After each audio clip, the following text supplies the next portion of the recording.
Hello friends, बरायबाय Bodo Info YouTube चेनेलाव दा जायफ्रा D.El.Ed admission लागोन देग्लाय दा नोंथांमोना एन्ट्रेन्स एग्जाम होनांगोन बेनो जाबाय 29 मेयाव आरो बे एन्ट्रेन्सआव मा नोंथांमोना फरायनांगोन सिलेबास दङ बेखौ नायनांगौ अब्लासो नोंथांमोना एग्जामाव पास खालामनो हागोन आरो नोंथांमोनाहाय एडमिशन मोनगोन बेनो जाबाय गभर्नमेन्टआव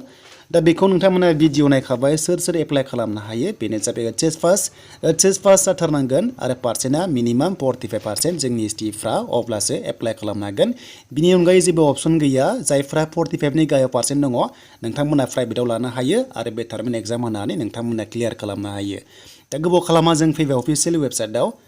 दा अफिसियेल वेबसाइटआव फैनाय लोगो एप्लाइ सोलिगासिनो दङ लास्ट डेटआ 10 एप्रिलसिम थागोन आरो नोंथांमोना एडमिटखौ थाबैनो मोनगोन आरो आनजादा जागोन 29 मेयाव नोंथांमोना 29 मेयाव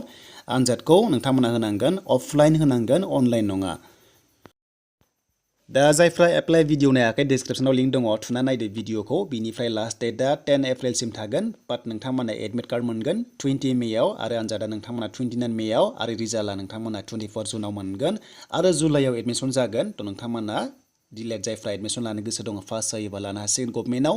आरो गोबां सोंदोंमोन एग्जाम फिस बेनिफ्राय एडमिशन फिसआ बेसेबां जायो होननानै जोबोर खम मेक्सिमाम नङा जोबोर मिनिमाम जागोन नोंथांमोना आन्डार 10,000 गासैबो कमप्लिट जागोन बे जाबाय फार्स्ट इयाराव बेनिफ्राय नोंथांमोना सेकेन्ड इयाराव ओभारअल 20,000 नि गाहायाव नोंथांमोना गासैबो कमप्लिट जागोन बे D.El.Ed कर्सआ गभर्नमेन्टआव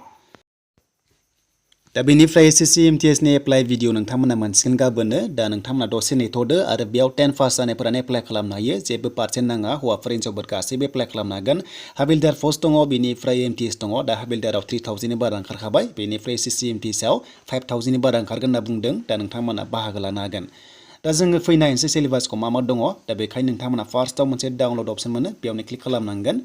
दा एग्जामा नोंथांमोना बेसेबां जायो नायदो आरो बे कर्सआ जाबाय डिउरेसना 2 इयार्स जायो बेनिफ्राय सेक्सन 1 सेक्सन 2 थायो बेनो जाबाय सिलेबासआ दा एग्जामनि टटेल मार्क्सआ नोंथांमोना 100 मोनदों टाइमिंआ 2 आवार्स थागोन आरो बे कुइसन टाइपआ माल्टिपल चॉइस टाइपनि जायो आरो नोंथांमोना मेक्सिमाम कुइसनखौहाय मोनगोन 100टा थ' बेनिफ्राय कुइसन पेपारा गासै मोनब्रै थागोन एबिसिडि मोनब्रै पार्ट्स थागोन कुइसन बुकलेट थागोन नोंथांमोना मोजां नायबानो जाबाय आरो बेयाव नेगेटिभ मार्किं दङ दै नोंथांमोना नुनो मोनदों 1/4 नोंथांमोना नुनो मोनदों 0.25 मार्क्स नोंथांमोना नेगेटिभ जागोन मोनसे रं जायोबा बेखायनो मोनब्रै जुदि रं जायोबा 1 नाम्बार दानाय जागोन ओंखायनो मोजां लिरबानो जाबाय नेगेटिभ मार्किं दङ बेयाव आरो मोनसे कारेक्ट जायोबा नोंथांमोना 1 नाम्बार मोननाय जागोन दा बेखायनो नोंथांमोना मोजां आनजाद होदो दा माबायदि फैयो जोंहा नायनोसै फैदो सिलेबासाव मा दङ बबे सेक्सननिफ्राय बेसेबां नाम्बारनि आनजाद जागोन बेखौ नायनांगोन बेनिफ्राय नोंथांमोना नैबे PDF फाइलखौ डाउनलड खालामना ला आं डिसक्रिप्शनाव लिंकखौ होदों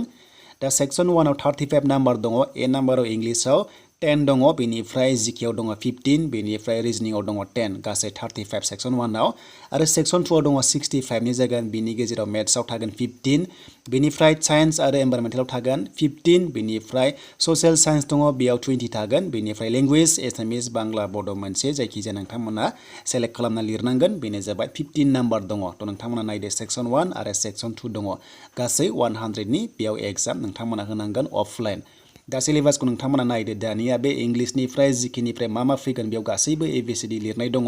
नोंथांमोना बे PDF फाइलखौ डाउनलड खालामनानै गासैबो नायदो दा जिके होनाय लोगो नोंथांमोना कारेन्ट एफेयार्स नायनांगोन बेनिफ्राय नेशनेल जिके नायनांगोन स्पर्ट्सनि नायनांगोन स्पर्ट्स होनाय लोगो अलिम्पिक नायनांगोन आर्ट्स नायनांगोन नोंथांमोना कालचार नायनांगोन दा बेखायनो आसाम जिके नोंथांमोना हिस्टरिबो नाय इन्डियान जिके नाय बेनिफ्राय मेथ्सआव नोंथांमोना नायबानो जाबाय नेचुरेल नाम्बार दङ वर्ल्ड नाम्बार दङ इभेन एन्ड अड नाम्बार्स दङ प्राइम नाम्बार दङ थ' नोंथांमोना बेखौ नायदो बेनिफ्राय नोंथांमोना ससियेल साइन्स एबा एनभायरनमेन्ट होननाय लोगो नेचारेल साइन्स एबा ससियेल एनभायरनमेन्ट बेफोरबायदिखौ नायनांगोन आरो दा बेखायनो PDF फाइलखौ डाउनलड खालामनानै A to Z नाय अब्लानो नोंथांमोना एग्जामाव साक्सेस जागोन आरो एडमिशन मोनगोन आरो D.El.Ed पास जानाय लोगो टेट होनो मोनगोन आरो टेट पास जानाय लोगो नोंथांमोना टिचार जाहैनो हागोन दा बिनि एप्लाइनि लास्ट डेटआ 10 एप्रिलसिम थागोन दा लोगोफोर बेखिनियानोसैमोन D.El.Ed नि आपडेटआ आसा खालामो मोजां मोनोबा लाइक कमेन्ट शेयार खालामदो आरो नोंथाङा चेनेलाव गोदानबा साबस्क्राइब खालामदो दा बेनिफ्राय बेयाव मोनसे अपसन मोनदों डाउनलड बे डाउनलडआव थुनाय लोगोनो PDF फाइलखौबो नोंथांमोना डाउनलड खालामनो हागोन